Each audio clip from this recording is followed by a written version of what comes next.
what the hell is going on here? And their cabinet picks so far, I mean, these are like beyond insane. Someone who is credibly accused of having sex with an underage girl. Someone who sucks up to foreign dictators and has attracted major concern that they can't be trusted to protect America's secrets from our adversaries. Someone who paid hush money to cover up a sexual assault accusation, to lead our military. He's picked because Donald Trump likes him on Fox News. Someone who says that tap water turns kids gay.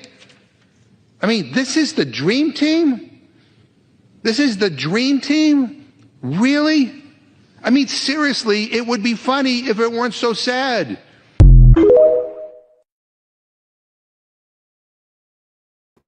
What's up, brother? How you doing? It's good to see you, Montoya. How you been, man? Representing for episode 5 of Politically Conscious. Yes, sir. I go ahead and start it with a clip. For anybody first time watching what we do, we respond to various clips on politics, but also trying to raise the conscious level on how people see politics. So glad to have you, as I like to say, on Mental Dialogue. For those who know about my years of broadcasting via Blog Talk on Mental Dialogue, glad to have you Black on the show. So I'm still bring that over to Politically Conscious. If you Come on, brother, I love that. Yeah, no doubt. So with that said, man, if you will, give people a little bit of your, because we got a lot of clips today, so I ain't gonna bore them with a whole long intro. But if you will, just give them your background in reference to your political acumen, not everything else, just the political acumen. For sure. We'll get started on today's show because we got to talk about those cabinet picks we just saw, as well as develop the education on these picks, the appointments. Oh, for sure. For sure. I'm a political consultant. I've worked on congressional campaigns. I've advised Senate and congressional campaigners, candidates. I've also advised people at the local level on politics in their set. I am an independent, so whoever I feel is a good fit for the community, that's who I support. That's who I advise and consult with. I've been doing that for a few years. Before that, I was in the military, and that's what got me started on this whole political scene. Is I wanted to know better the nation that I was defending and why they were sending me to places I couldn't pronounce. Hey, love it. I don't think you're an independent. I'm an independent. You're a full-fledged leftist. I'm calling you that every time. I'm standing by that. So you ain't getting away with that on this show because we are politically conscious, if you will. And so I got my brother Leo on this thing. I'm gonna show him he's sideways, so hopefully he can turn his video. If you could turn your video, brother, we got you on this thing with us. So just letting you know. Because if I got you, Leo, how you doing? Good to see you, man. Good to see you both. I guess can you guys hear me okay? Yeah, we can hear you okay. Loud and clear. Yeah, and if you need to do it without the video, we can live with that. Because again, at the main thing, we are politically conscious. We want the content over everything. But yeah, if you can get it fixed, please do. But with that said, I just told Emille, I'm not gonna let him get away with being the independent. I'm the independent on this show, and so he's a full-fledged leftist. Brother Leo, we've dialogued a lot about politics in the past, whatever. And so I would like to try to have a little balance to the show. So if you will, I'll say lean to the right so that we got a full balance on this show. But if you will, give people your background when it comes to politics specifically, and then we'll get started with today's show. No, look, I'm what they might call a regular American in some places. Grew up in a pig and peanut farm in Virginia. Was raised in some of the typical descendants of African-American descendants of slavery, sharecropper experience, etc. Got into Boy Scouts, learned to be independent, earning money and all that kind of stuff, which kind of made me lean a little bit more on the conservative side, growing up in the African Methodist Episcopal Church, having those kinds of values, man. God bless the child has got his own, being able to pay my mama's rent, that kind of stuff, really made me a proud earner. And I've tried to be a good earner all my life, but politically, I've grown up a little bit to been involved in launching some classical schools, from having been a president of NAACP, but always from a conservative modality in the way that I approach justice and civil rights and Black empowerment. I always say that Black people don't have a political party, but I choose make impact in a conservative way, conserve what is good and true, as I call it, Brother Emille, and that I look for ways I could make impact. I get it, brother. Yeah, let's jump into this. Let's jump into this. So I work for the Republican National Committee, and Montoya knows that. I also was one of the political directors for the Georgia GOP. So we'll stop at that and get into more of it later. No, absolutely. So you may have missed the initial cut, and we just highlighted. We saw, I think it was one of the congressmen just highlighting that a lot of these picks. We're talking about the picks today, right? And so I want to kind of pick y'all brains on what y'all think about some of Trump's potential picks for his cabinet, if you will. And so obviously the cut that we played, Emille, I'll let you respond to it first. That congressman was kind of said, this is the so-called dream team, and he was highlighting all the things that he thought was what was wrong with some of the picks, if you will. So that was that congressman's perspective, if you will. How are you seeing these current picks just in general? And then we'll ask Leo the same question. Like in general, how does he see the current picks in reference to who Trump may bring aboard upon inauguration?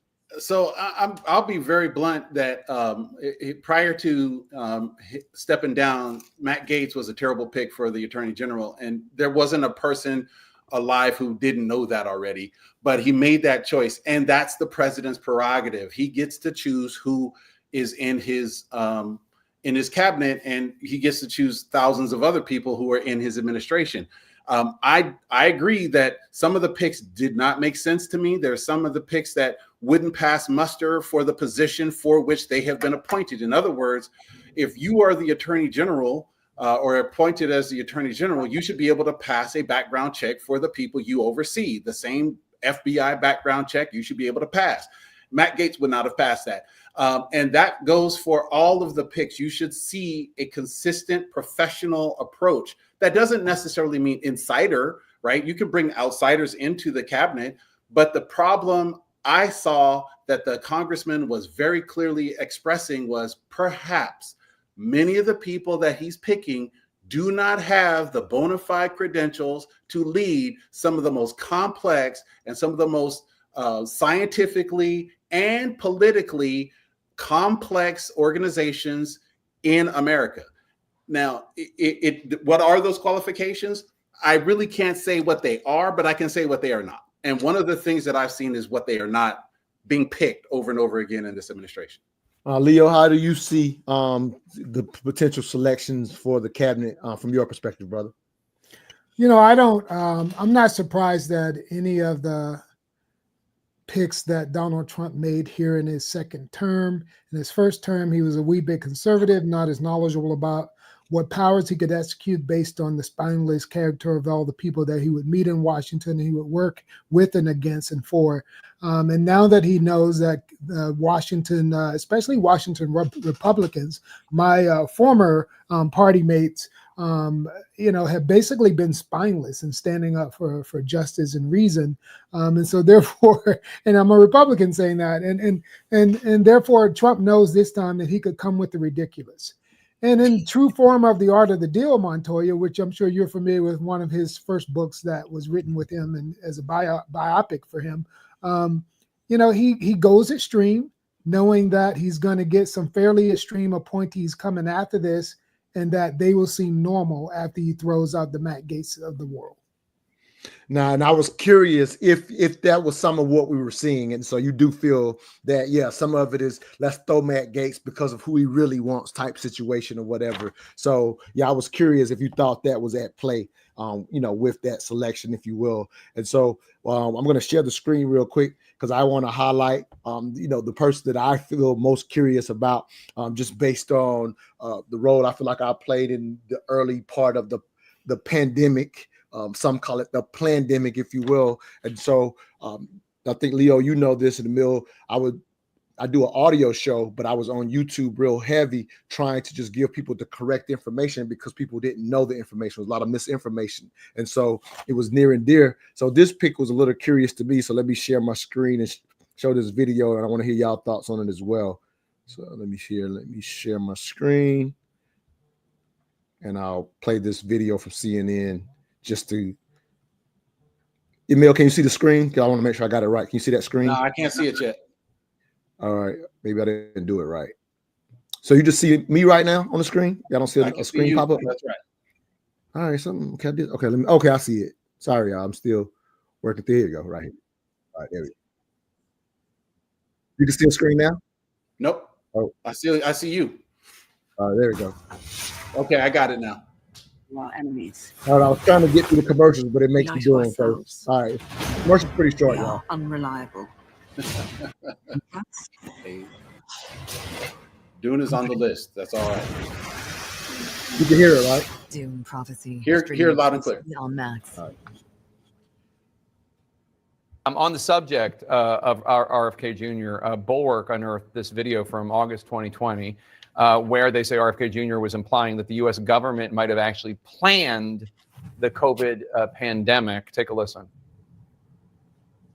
Many people argue that this pandemic was a plandemic, that it was planned from the outset, that it's part of a sinister scheme. I can't tell you the answer to that. I don't have enough evidence. A lot of it feels very planned to me. Okay, so I can tell you the answer to that. I have enough evidence, and that's insane. That's not what happened. Horrible. David, yeah, look, this isn't even a Republican. Look, this isn't even a Republican. Listen, why is your party expending? Listen, Trump was president when COVID broke Democrats. out. I saw this. Was great, Donald Trump in on the Donald Trump was pandemic? president. So what's he saying there? I saw this great thing on social media with Elon, Tulsi, RFK, like Democrats elected Donald Trump, right? So these are Kate's folks. Yeah. How But listen, the president's got a great deal of political capital after this election, right? And how he chooses to expend that political capital is going to be instructive. He could do lots of things. Is he going to burn it all up on getting these people confirmed, or is he going to use it for other things, right? You know, he's got to close the border. He's got all these things he wants to do, but you only have so much, right? You can only go to the well so many times before members they start kind of shrugging, right? And so I think he's going to get a lot done. I think you're going to get a lot of these members done. And the most consequential is, of course, in this instance, is whether Matt Gaetz becomes the attorney general or not. And so how much political capital is going to put behind that, you know, we're going to see. All right, let me stop sharing screen. So RFK is the one that got me twisted. And I say that specifically because as while he says, if you will, he's not an anti-vaxxer, I would say if anything, he's anti-science with some of the things that I've seen he push. And so from a broader perspective, being a historian, what concerns me is I feel like throughout history, we've watched societies progress more if they've embraced science and technology, and have seen some societies that were doing well and to the extent went into a dark ages, and not just the one that we learn about in world history up in Europe. There have been dark ages around the world. And so as advanced as a society as we claim to be, when you start moving away from science, I can imagine putting RFK ahead of the as the Secretary of Health, based on him being, in my opinion, being anti-science. So that kind of blows my mind to see someone who kind of has pseudo beliefs. Now he's pushing that, you know, to be fair to him, he's pushing be healthy. He's pretty healthy in his age or whatever. So I'm a big advocate for preventive health, which sounds like something that he wants to push. But at the same time, I would like to have an expert in that position. And so it kind of blows my mind. Leo, I'll let you respond first. Again, that's just my perspective on him being one of the selections. Well, no, I think that he made a promise. Trump is one of the things that MAGA people love about Donald Trump is that he places loyalty above all other things, and not his loyalty to others, but others' loyalty to him. He's not always loyal himself, but he certainly requires it. And when he gets it from somebody, he rewards them, right? Undoubtedly. Right. And RFK swung a bunch of voters over to him when Trump needed to make that difference. And he knew that would help him be decisive over Kamala Harris. And when he made a promise to RFK that I will make you a cabinet member. And that's what he's done. Now, whether or not he's qualified, I think for Trump, he is a guy who asks a lot of questions and wants to be disruptive. And one of the things that we have to understand is Trump is without doubt, and many of his voters without doubt support the idea of disrupting our entire federal government. I'm not going to say that they want to burn it down, but they surely want to break it apart. Not fair enough. Your thoughts again? That was a curious pick for me, if you will, Emille. Any thoughts to what I had to say, and we'll go to another clip. It's curious to me too, but Leo hit the nail on the head. Trump rewards loyalty, and it doesn't matter qualification. It matters that he feels confident that he can trust that person to execute whatever it is he has set as an agenda, or to help him set an agenda that he can then go execute. And I think RFK does both of those. I also agree with you that RFK is curious in that there are other highly qualified yet alternative scientists and candidates who could run HHS well, given that perspective. So he's just the most famous and the loudest voice, but he's also the most politically connected in the sense that he's being rewarded for his loyalty and his service, but also he's displacing people. Like, I don't have a problem with disrupting the federal government. That's a beautiful thing. How you do that is just as important as if you do that. And so far, what I see in RFK is an if, not a how. No, it makes sense. Let me play another clip here and we'll continue.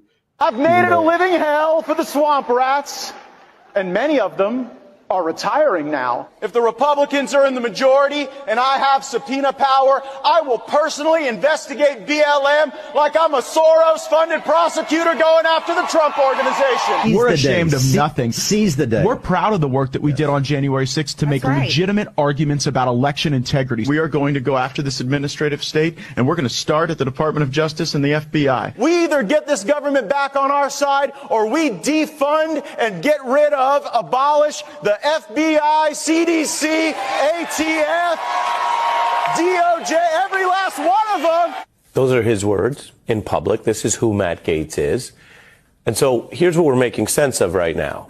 Donald Trump, by tapping a partisan who vowed to, quote, go after DOJ, is doubling down on his clear, repeated public vows of retribution, of abusing power in ways that would clearly be potentially illegal or unconstitutional. These were the things that people sometimes said over the past months were not his focus, or it was him being off message, or get him returned to policy. No, this is the priority. You can see it in the personnel. It's what he intends to do with your federal government. So as y'all said, and well, not as y'all said, but he stepped down based on some of those allegations. So in a sense, he's no longer. But what concerns me, again, just let's have this dialogue. Emille, I'll start with you, is the lead up where the promotions or the propaganda was Trump just says those things, but that pick, even though no longer as a part of the cabinet, kind of shows that maybe he intends to be retributed, offer some retribution in his presidency or whatever, even though it was kind of said he just says those things, which has kind of been something that we've heard for years with Trump. And now he seems to be acting on it just by that pick. Again, no longer in the position no more. But like Leo said, we don't know who's coming behind, if you will. But Emille, I'll let you respond to that first, because that's what seems to be lining up and I think is concerning some people. It should concern people. The peaceful handover of power is one of the central tenets of American democracy. I use the word democracy loosely because we all know it's a republic, but we'll just shorthand it to mean representative democracy. We'll just say democracy. We say that because the people that we elect to represent us have an agenda that we're supposed to either we agree with that agenda, so we vote them in office, or we tell them the agenda and they say, yes, I will represent you to do those things. To me, it sounds like and seems like Trump has made it very clear, I will go after the people who went after me. And I don't care if it's legal or constitutional. I'm doing it because it hurt me and I'm going to hurt them.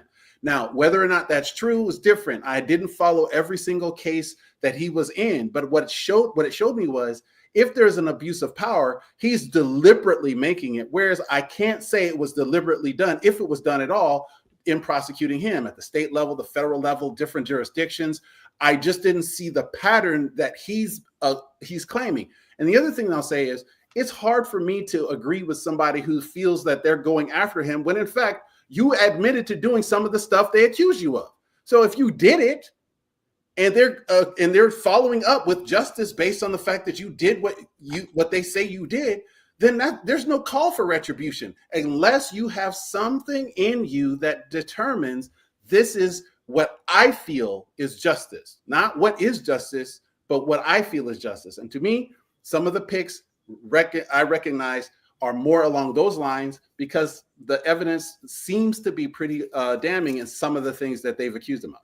And like I said, I just wanted to highlight really just this distinction in his campaign, highlighting these are things that were just said, and this seems to be lining up. What I will also offer, and I'll go to Leo, is I always thought that some of the actual trials were a mistake from the Democratic Party. And I thought they would bolster. I'm just giving you my personal opinion. And I said these a while back. I thought they would bolster his campaign because even if there were legal to do, it was unavoidable perception wise to avoid your witch hunting him. And I thought even if they legally should be, I thought since this is politics, don't just do what's legal because it doesn't make sense politically, since the whole reason you're even considering this is because he's running for president. Make the right political choice. I thought it wasn't smart to do personally as an independent. Go ahead, Leo.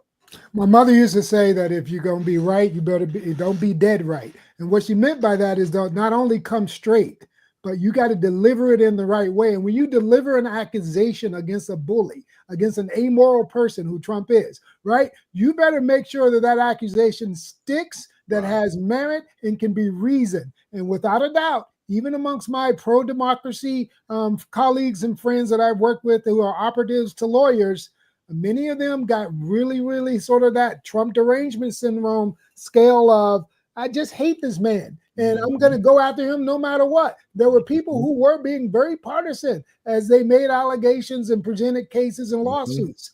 And that really has hurt our democracy, our democratic republic. And Trump, he is amoral. He doesn't care. He doesn't believe. He says an eye for an eye, absolutely an eye for an eye. Right. He forgets that it makes everybody blind part. He doesn't care about that. Nah, fair enough. Let's go. Let's transition this to something that's being asked right now. Let me play another cut here. I got to do another share screen. I think I got it. I'll do a little smoother this time. Let me share this screen. It looks like I can't avoid the commercials. I tried to pre-play them so they wouldn't do the commercials, but they're, hey, YouTube got to get their money, so they got their dollar. We're gonna make sure they still, they still capitalism, baby. I can't knock them for that. I can't knock them for it. I'll pre-play them, but it is what it is. So we'll bear through a quick commercial, and then you'll hear the cut. All right, this one might go without the commercial. We'll see. I got it sharing, right? You are. Yeah, right. I can see. Yeah. All right. Yeah, they got a commercial. All right, we'll do a commercial. Can't knock no, you're playing.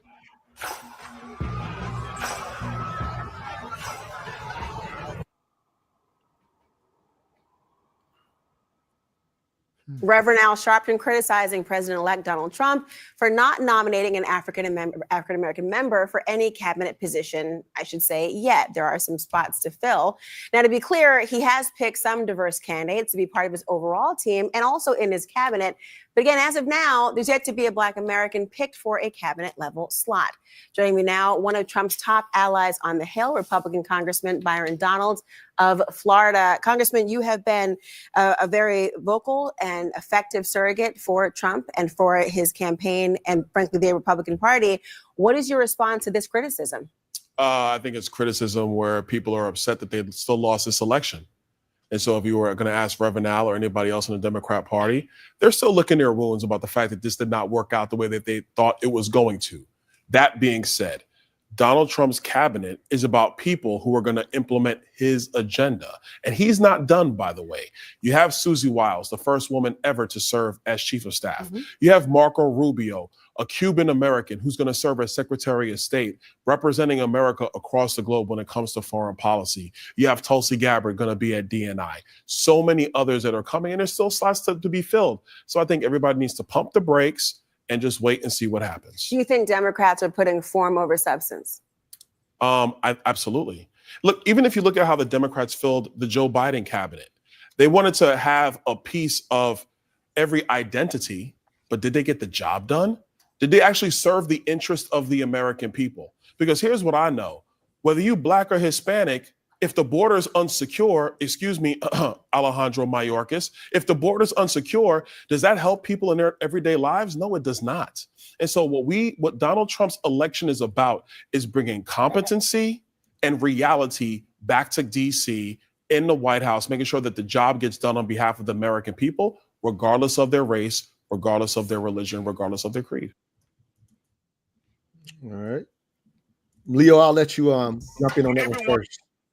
Well, I just want to start with the whole idea that Sharpton sort of continuing what I consider sort of a DEI grift kind of modality that both parties are playing with. I mean, the idea that we should just have a representative skin color black person in the cabinet, that doesn't mean that. I mean, what do you want to go back and get Omarosa? I mean, Sharpton, cut it out. Let's get reasonable about this. All skin folk ain't kin folk. So don't play that game and set us up for another failure. Biden told. And let me say this real quick, Leo. Yeah, just real quick, because I meant to say this before you started, and I just want to highlight what you're saying. Like, I'm just about just based on what we've seen in the presentation.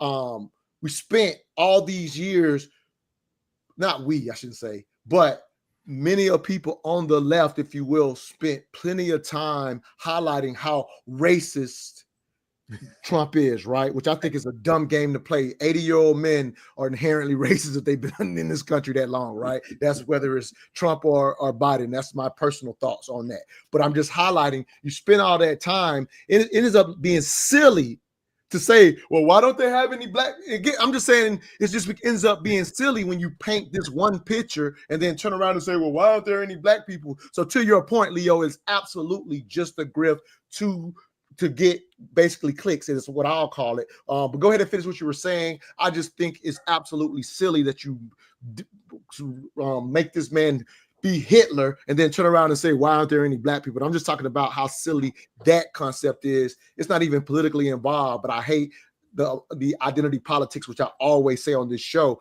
And so to your point, Leo, both sides play it. But go ahead, brother. I'm sorry to cut you off. And look, and see, the thing is that the left, including people like Laura Coates, he has a legal background, they sort of open this whole DEI thing up and this diversity thing. As you said, he has a diverse, cabinet pick slate. Well, yeah, but that ain't the point. When you're going to make a point about why black people should be involved in federal government, you should make the point based on the injustice that is specific to descendants of American slavery. And if you do it that way, then you can make a reasonable and sensible argument as to why a person with a black empowerment modality ought to be there, but not because they're just black and not because they're diverse. The diverse argument is a nonsensical argument when it comes to justice. I love your passion. Go ahead, Emille. Your thoughts on that? Byron Donalds was right all the way until he got to the point where he said, he's picking competent and reasonable people. We already talked about the people he's picked and how several of them don't pass muster in that way. But what I do agree with Byron Donalds and is that he should be picking the people that will enact his agenda. And first of all, let's do a quick meta unpack. Why are we even having a segment about Al Sharpton in the first place? He is not a relevant person in this context. He is not inside the circle of Donald Trump. He has no insight into the circle. So what he's doing, what Leo said, is he's simply pushing a button for people to react. And that button is not helpful in any context in this discussion. So first, for MSNBC to have picked Al Sharpton as the person to whom all should be responding was really, really manipulative on their part in the first place. So, I'm politically conscious. We try to make sure we do a little bit of this insight first, because the whole context of Byron Donalds' response to Al Sharpton equates the two when Byron Donalds inside the circle and Reverend Al Sharpton is not. So I don't even care what Reverend Al Sharpton has to say, because I know where he's coming from. And where he's coming from is, why do no black people? I don't care. What I care about is he picking the most qualified people for his agenda? I can guarantee you, based on what I've seen so far, he is not. And that's the discussion we should be having. And that's, like you said, that's why we're politically conscious. If you're tired of the propaganda, listen to us. Our good friend, Shelly, I got a cut from him. He's been on the show with us a couple times, and he kind of highlights his perspective on the African-American picks. And so we're going to share his thoughts right here, if you will. This is kind of a little longer cut. But again, I want to jump in on that brother's perspective on it as a MAGA proponent, if you will. This video is for the Keith Boykins, the Roland Martins, all the pseudo political pundits out there that like these brothers spent a year dogging any black man who supported publicly Donald Trump. Now, after Trump wins and wins big, now they're calling into question, oh, y'all talked all that stuff for Donald Trump. Where are your picks? Like, why do you care? Why do you care? Why do you care who gets picked when you call us coons and Uncle Toms and sellouts? It's really pissing me off, right? So let me tell you, here's what's going on. Because Keith Boykin, Roland Martin, y'all don't know how to play chess. Y'all are checkers men. I know y'all are. I know y'all have never sat in the park and played speed chess in your lives. I know you've never played one-on-one basketball in your lives. Not for no money. Now let me tell y'all what's going on. There's really only 5 guys. Ben Carson, Byron Donalds, Tim Scott, Wesley Hunt, really 4 guys. 4 guys, those are the 4 big brothers that were out there publicly all over the place as Trump surrogates. There were many others, but those are the 4 big ones, right? So let me tell you, Ben Carson has no interest in working for the administration. I know that for a fact. So leave his name off your lips. Byron Donalds is probably waiting either for Ron DeSantis' pick for Senate, right? Because House of Representatives, Senator is bigger. Isn't it, Keith Boykin? Idiot. But really the play here is, and pay attention to the chess match being played, Boykin, Roland, and all of you suckers out there. Matt Gaetz is out of the way for governor right now. So watch Byron Donalds announce probably by the spring that he's running for governor of Florida with the endorsement of who won Donald Trump, who just won by double digits in Florida. You clown ass, you know what? Now let's talk about Wesley Hunt. We don't want to pull too many people from the Congress. So Wesley's probably going to just wait for a Senate seat or wait to run for Senate in Texas. That may be his play. I don't know. I haven't spoken to anybody, but it's how I would play it. Because I played chess all my life, and I played one-on-one basketball, unlike you dupes. Now let's talk about who else. We've got Ben Carson, Byron, Tim Scott. Tim Scott got what he wanted. He wanted to be National Senate, National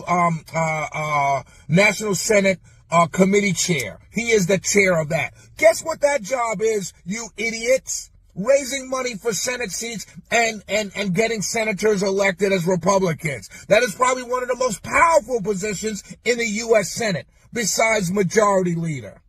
Now stand down, Boykin. Chill out. And for the next 4 years, shut the you-know-what up, because you don't know what you're talking about. Peace out, everybody. Emille, I'll let you. You've had mental fisticuffs with Shelly on this show, so I'll let you respond. I think I saw you shaking your head because at the end of the day, we're moving away from what Al Sharpton, like you said, who doesn't have any relevance to what we're talking about. And so now we're talking about the actual chess plays, as Brother Shelley calls it. Go ahead, brother. Your thoughts to what you heard. It's always chess on both sides of the aisle. Let's be very clear. They're all strategists, and they're all thinking through, how do I keep the numbers in the Senate? How do I keep the numbers in the House? And how do I move people around? For instance, the chess play with Matt Gaetz was, if this was deliberate, it was brilliant, i.e., had he stayed in Congress, that report was coming out that would have damned him. And now that he's gone, and he resigned immediately upon being appointed as the Attorney General, that report is now suppressed.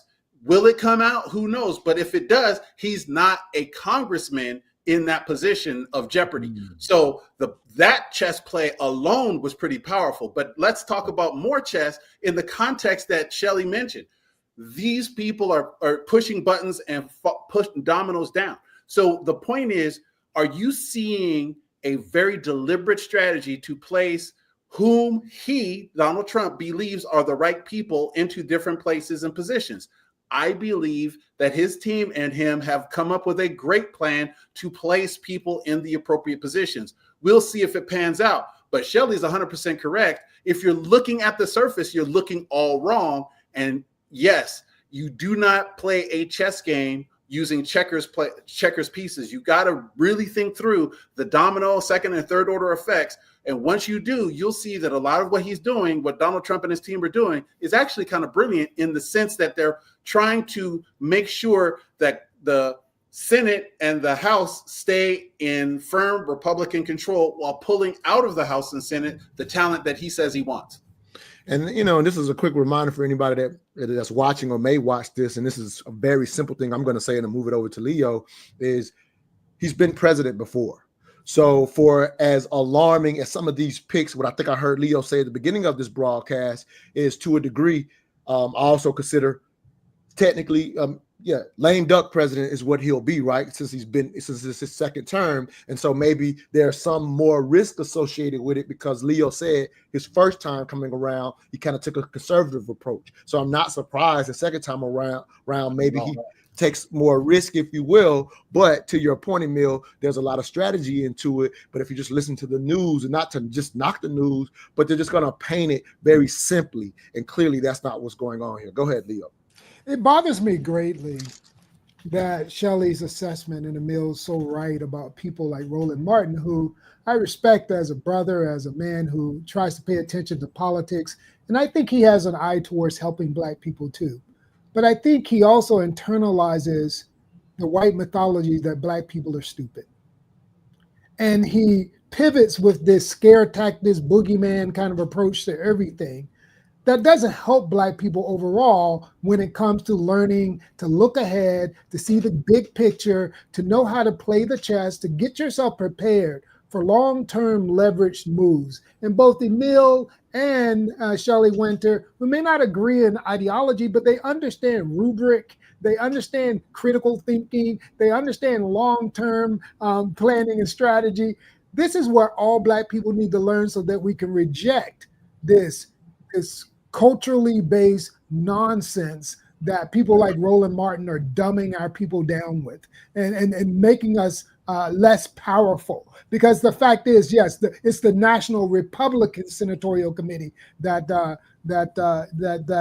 Shelley was trying to refer to when it comes to the brother Tim Scott. And then, of course, all those seats that Emille even talked about, Brian Donalds is going to run for governor. That's for certain. Shelley is speculating. I know for sure he's running for governor. Then you're going to have senatorial seats open that the governor of Florida is going to get to a point. Who knows? You might see Matt Gaetz again. And because Trump doesn't care about any of that thing. Again, while we're wishing and saying should and they ought not to, and they ought not be able to have an illegal felon do this, they don't care about any of that. Y'all got to get real about this stuff. Trump is choosing loyalty and the ability of people to go on screen and lie for him. That's it. Now, if you don't like it, vote differently next time and tell the Democrats to get better at listening to real people. 100% on board with that. And again, that's why our show, in our opinion, I'm going to keep bigging up. This is the point, right? To raise that consciousness that's missing. Period. So absolutely. Let me go to actually another cut. And this cut is really your cup of tea, Emille. So you'll lead with this because this is what you wanted to do. So this is kind of highlights. Let me do another share screen. Now we're getting into these recess appointments, which I know you specifically kind of wanted to raise the consciousness on that. So let me share the screen one more time. We'll have to bear through another commercial, as we now understand. It is what it is.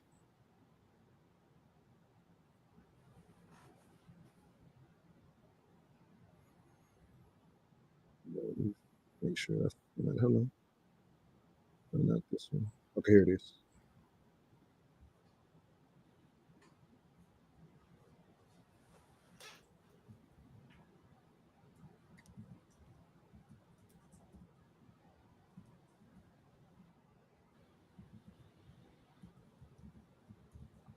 Taking a second. Every moment captured. That's the gift of Whoop. Unlock the health and fitness insights that matter most. Shop now. Did Trump take recess appointments off the table? That's another false narrative, folks. I hope President Trump does at least 33 recess appointments. You know why 33? Because Obama did 32. So if anybody thinks that recess appointments are something new and different, you need to kind of study just a couple of administrations back. I want President Trump to consider if it's possible to recess appoint a National Labor Relations Board member or a CFPB member or some of these hyper partisan recess appointments that Obama did. Let's just best them by at least one, but not for a cabinet level position. That should be absolutely off the table. And quite honestly, any serious candidate for a cabinet level position, I would have to really wonder if they would want it or be willing to accept it under a recess appointment. These positions are too important and carry too much weight internationally to take a shortcut. However, I really do hope we get at least 33 recess appointments. So, Emille, I'm going to let you break down the importance of recess appointments, if you will. Because that's what you wanted us to talk about. So let's break that down, brother. So this, where we're at with recess appointments is very important that we understand the context of that statement, right? Like there's the proper way to appoint a cabinet member, and then there's a different way, and it's an alternative way depending on circumstances. So the regular way is the president will appoint the Senate. It's called in the Constitution advice and counsel. With the advice and counsel of the Senate, we now call that confirmation. They say, let's look at your background, let's look at your qualifications. Okay, you are now blessed by the Senate and you are the official pick for that cabinet post. That is the normal way. But let's say Congress is out of session for whatever reason. The president has the power to appoint during recess, right? And during these recesses, which Congress has to approve itself to take, right? So each house, the House and the Senate, both have to agree that the other side can take a recess. When that happens, Congress is adjourned. They're not in session during the term.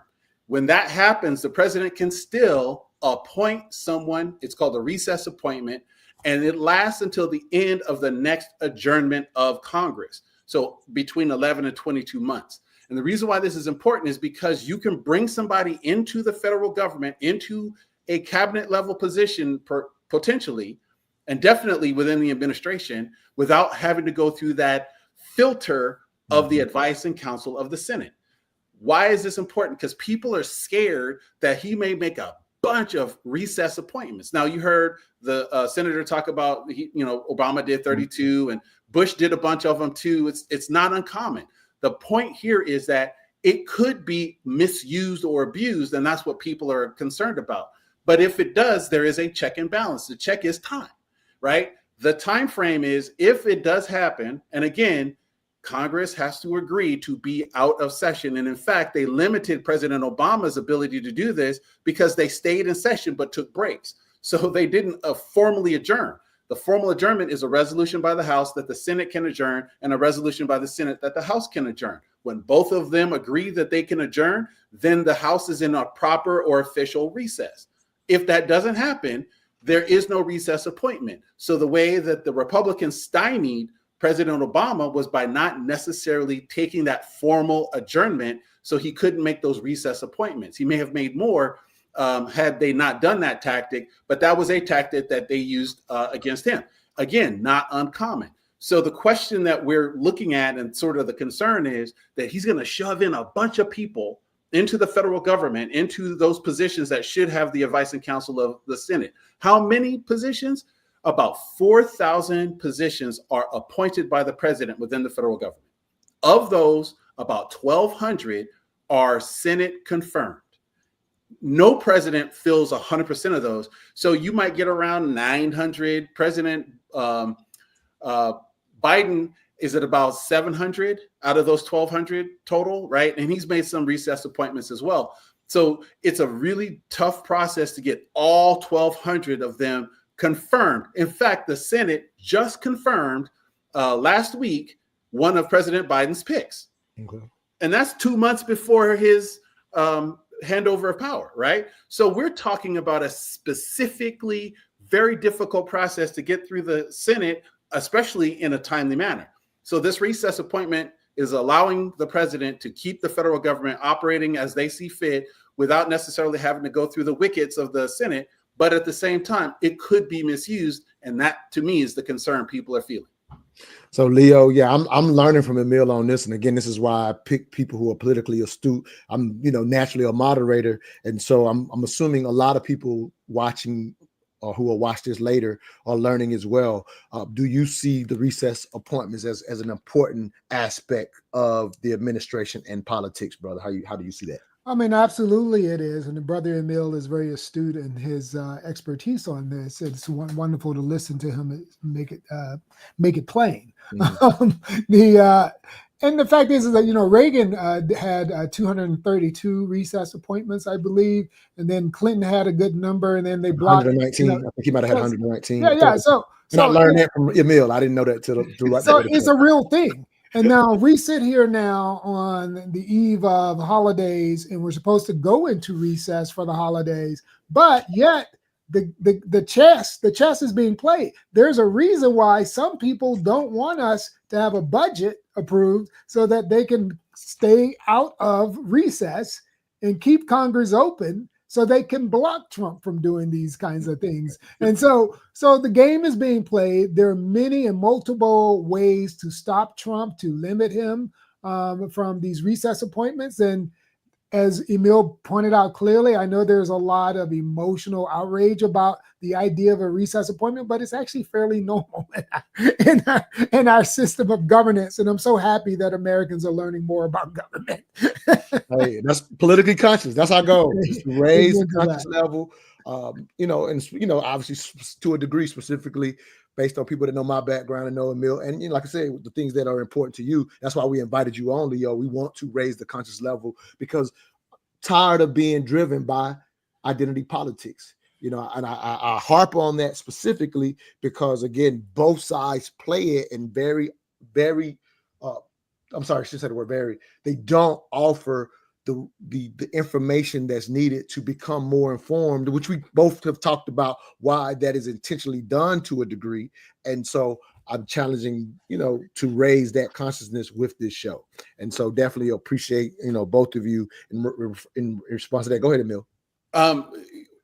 One of the things that I did to prepare for this show is, as I sent you a report from the Congressional Research Service. And the reason why I want to emphasize this real quickly is because when I heard about this recess appointment stuff, I wanted to get a very factual source. So rather than trusting CNN or MSNBC or even the parties, I went to where senators and representatives go to get their knowledge, right? Mm-hmm. And the Congressional Research Service is available to the people because they answer questions on behalf of the senators and the representatives on all sorts of issues. So the CRS is not just for the Congress. They offer answers to a lot of these questions. And these are the answers that are used in an official capacity to make policy.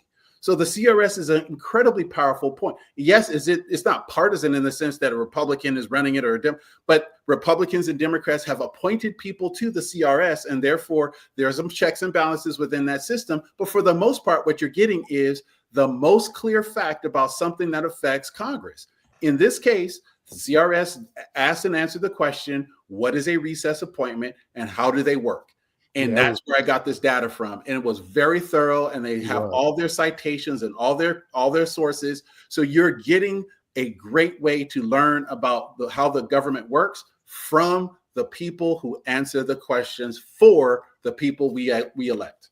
No, I love it. And I'll add, matter of fact, because you're saying that, I'll add that link to this live once it's completed. So for anybody that sees the show in the future, you can actually go into the actual not comments, but the section and see the actual link if you want to learn those type of things. So beautiful. And that's who you are. You like to source things specifically. So definitely appreciate that. So let's get away from some of the specifics and talk about, if you will, Elon Musk seemingly hovering around, and all showing up in all the pictures now that we have a president-elect as he's making these cabinet picks. So how does that even look or appear outside looking in? Because at the end of the day, regardless of as much information as we want to bring with politically conscious, perception is reality. There's no way around it. Politics plays it to the T. So I'll start with you, Leo. What does that perception look like from your perspective, knowing that Elon put like 118 million, I might be wrong on the number, into this actual campaign, and now I don't think I recall seeing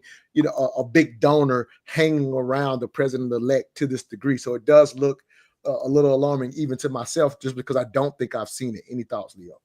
No, Donald Trump has made it very clear he's a transactional president, and Elon likes transactions. So look, he put probably much more through sub PACs and subcommittees, etc., other committees that he's also funneling money to. He put a lot more than that, I think. I would imagine Elon put over $200 million into this race.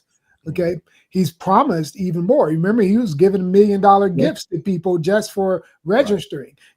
So we got to remember that. And then again, progressive liberals went, whiny about that's illegal, but he wasn't registering. He wasn't buying a vote. He was paying people to register.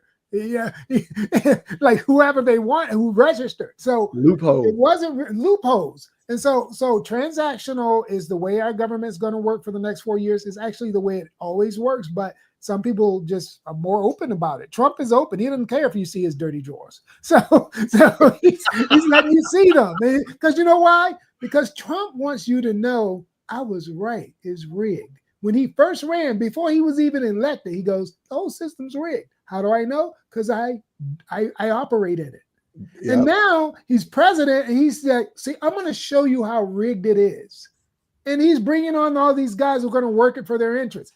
Not just Elon Musk, but you also have to look at who else funded it. Peter Thiel gave $50 million to J.D. Vance to run for senator when J.D. Vance didn't stand a chance. But $50 million will give you a chance. And now look, J.D. Vance is a VP. So it's not just Elon. Peter Thiel's back in the House with all his sometimes controversial comments. Now, let me tell you something that Peter Thiel and Elon Musk have in common. They are all sons of white apartheid. They're both South Africans. And they both kind of harken back to days when their daddies had unfettered rule over black people. And no one standing in their way of being able to rape and pillage. The Musk and the Tills and some of those Silicon Valley brothers that are jumping in, a lot of those guys have sort of an international perspective born out of that kind of ideology. And that's why you should be concerned. Now, on the other hand, whether it's RFK or Musk, they also have some very interesting things that we can take advantage of if we learn how to do it. Elon Musk is not going to give up on clean energy and EVs. He's not going to give up on that. That's his business. That's his lifeblood. So you're going to see some opportunities there, but you got to get over the emotional stuff and jump in there. Same thing with RFK. Black people have always complained about people poisoning us and poisoning our communities and landfills in our community, and our drinking water is no good in Atlanta and Detroit. RFK will be on your side for that. Yeah, absolutely. So, look, even if they're crazy, make use of the crazy. I love it. and that's always been your point since I met you, Leo. Like what you just said is nail on the head for what you are about. Because that's what playing politics is. It's a long game. You're never out the game. And if you just go, see, we talk because you're seeing a lot of this now that, if you will, Trump has regained the presidency. I've challenged some of my friends again. I always highlight that I'm an independent. Not that this in itself, makes me immune to this, but I'm always highlighting at the end of the day, politics can be dirty. Emille's highlighted that what we see now is nowhere close to what we used to see 100 years ago when it comes to violence, just as a place of context. And so at the end of the day, we may fight to differ, but your bigger point, Leo, is stay in the game versus sitting back saying, "See, I told you so." Because "see, I told you so," you will end up with even less versus staying and fighting and being a part of the game, if you will. So so I love that point. And matter of fact, just because you mentioned it and it popped in my head right when you said it, I'm gonna do one last share screen just to point out your point because it's so classic, and I'm a big fan of Dave Chappelle. So I'm gonna do another share screen real quick here. Just to play exactly what you're talking about, because that's what when you were saying it, Leo, this was actually popping in my head, and you pretty much stole the thunder because I was going to mention it, but let's do one better and share the screen real quick. Absolutely. Yeah, let's definitely hear it. Yeah, straight from the first place we heard it. Chappelle, you can't get better than Chappelle. You can't get better. Yeah, you can't get better. Nope. BAM Capital's newest fund is our lowest risk profile yet.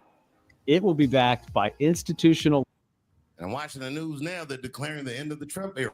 Now, okay, I can see how in New York you might believe this is the end of his era. I'm just being honest with you. I live in Ohio amongst poor whites. A lot of you don't understand why Trump was so popular, but I get it. I hear it every day. Very loved. The reason he's loved is because people in Ohio have never seen somebody like him. He's what I call an honest liar. I'm not joking right now. He's an honest liar. That first debate, I'd never seen anything like it. I've never seen a white male billionaire screaming at the top of his lungs, "This whole system is rigged," he said. Across the stage was a white woman, Hillary Clinton and Barack Obama, sitting over there looking at him like, "No, it's not." I said, "Now, wait a minute, bro." He said. And the moderator said, "Well, Mr. Trump, if in fact the system is rigged, as you suggest, what would be your evidence?" Remember what he said, bro?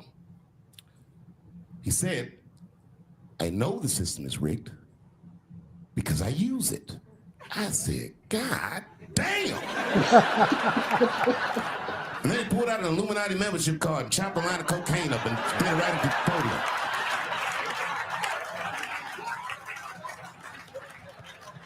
No one ever heard someone say something that true. And then Hillary Clinton tried to punch him in the taxes. She said, "This man doesn't pay his taxes." He shot right back. "That makes me smart."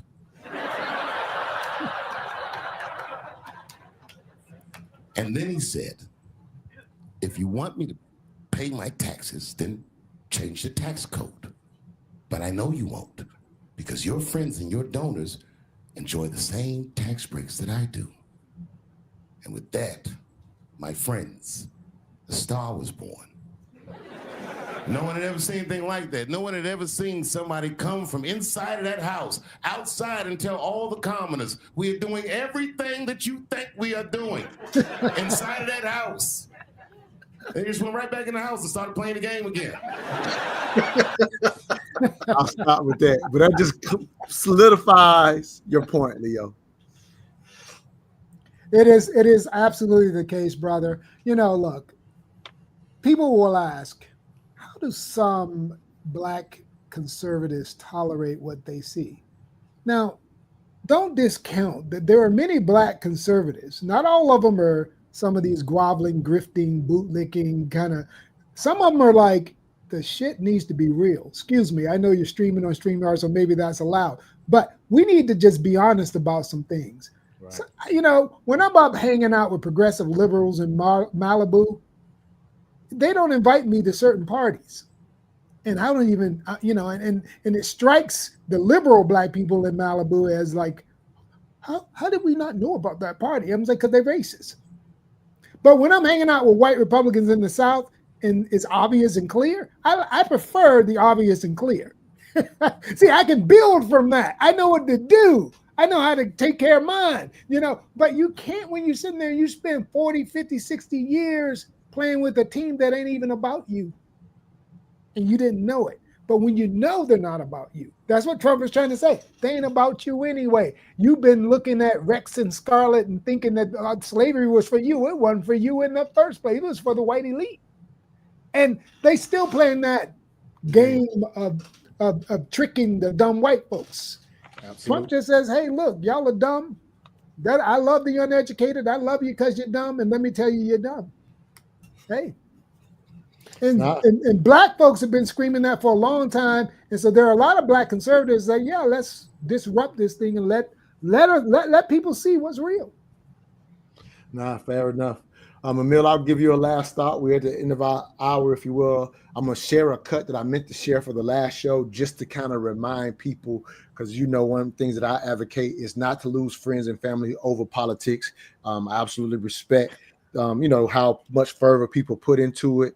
And so, people are surprised that I'm, in a sense, able to maintain my circle of friends. But again, I vow to never lose a friend over politics, because as I said on last show, what you understood is we really never understand someone's personal interest. So it becomes arrogant for us to even think that we understand someone's personal interest and why they're voting the way they are. And since I don't know it, I'm not going to set aside someone who's been a friend to me and had my back in certain areas because I don't like how they vote. So I just kind of share that again as a reminder. And so I'll let you close the show. So just letting people know this cut is a reminder to not let politics divide us. That's not our goal. We want to raise the consciousness, raise the education level. Thank you, Leo, for supporting us. We're going to be asking for your support as much as possible, but obviously we have respect for your schedule. But thank you for being on with us. Emille, if you will, close us out, and then I'll play this last cut and we're out of here.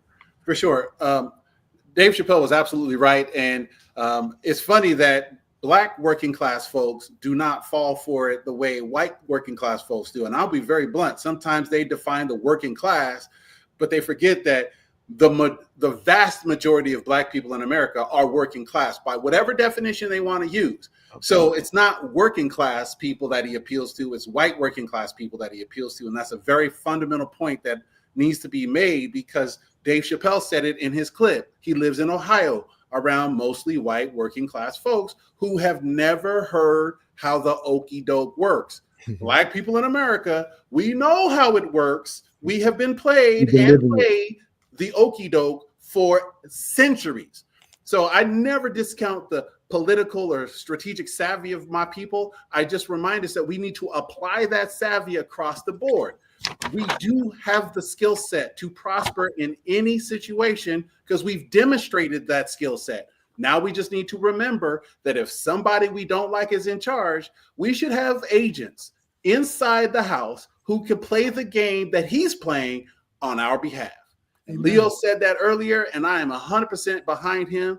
Everybody needs to know how to play the game that's presented to them. And if you don't know, learn, because that's what politically conscious is for. We're here to cut through the propaganda, get you some knowledge, and allow you to think about what game you want to play, given the board that's set for you. No, I love it. If you're tired of the propaganda, listen to us.